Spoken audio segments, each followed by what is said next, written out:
قرآن اللہ کی کتاب نہیں ہے. جب قرآن ہی اللہ کی کتاب نہیں ہے تو محمد صاحب اس کے رسول کیسے ہو گئے؟ کو پتا ہے قرآن اللہ کی کتاب نہیں ہے, یہ محمد صاحب کی کتاب ہے. انہوں نے اپنے اصول چھپوا رکھے ہیں سارے اس کے اندر. تو یہ جو کتاب آپ بتا رہے ہو ریئل کتاب ہے ہی نہیں, یہ اللہ کی کتاب تو ریئل ہے لیکن اللہ کی نہیں ہے.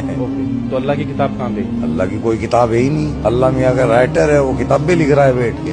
یہ لوجک ہے یار, اتنی تو سمجھ بچوں کو بھی ہونی چاہیے. اللہ کے پاس کام ہی کوئی نہیں ہے, وہ کتاب بھی لکھتا رہے گا. Wake up to reality.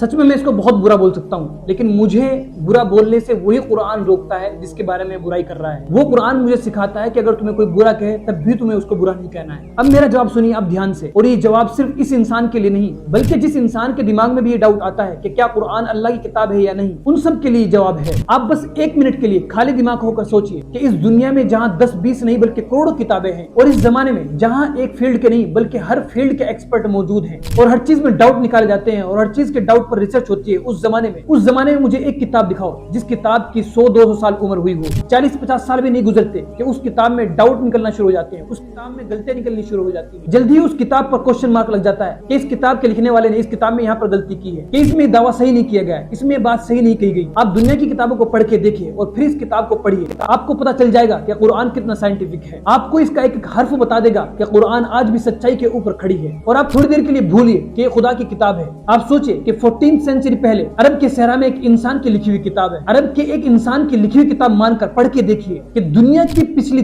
3 صدیوں میں اس کتاب نے انقلاب برپا کیا ہے. اور یہ قرآن آج بھی کھڑی ہے اس چیلنج کے ساتھ کہ اس قرآن کے اندر ایک غلطی نکال کر دکھائیے. آپ سوچئے کہ کیا 1400 سال پہلے کے انسان کی لکھی ہوئی کتاب آج بھی اتنا بڑا چیلنج کے ساتھ کھڑی ہو سکتی ہے کہ میرے اندر ایک غلطی نکال کر دکھائیے. آپ اگر اب کھلے دماغ سے سوچیں گے تو آپ کو پتہ چل جائے گا کہ قرآن اللہ کی کتاب ہے.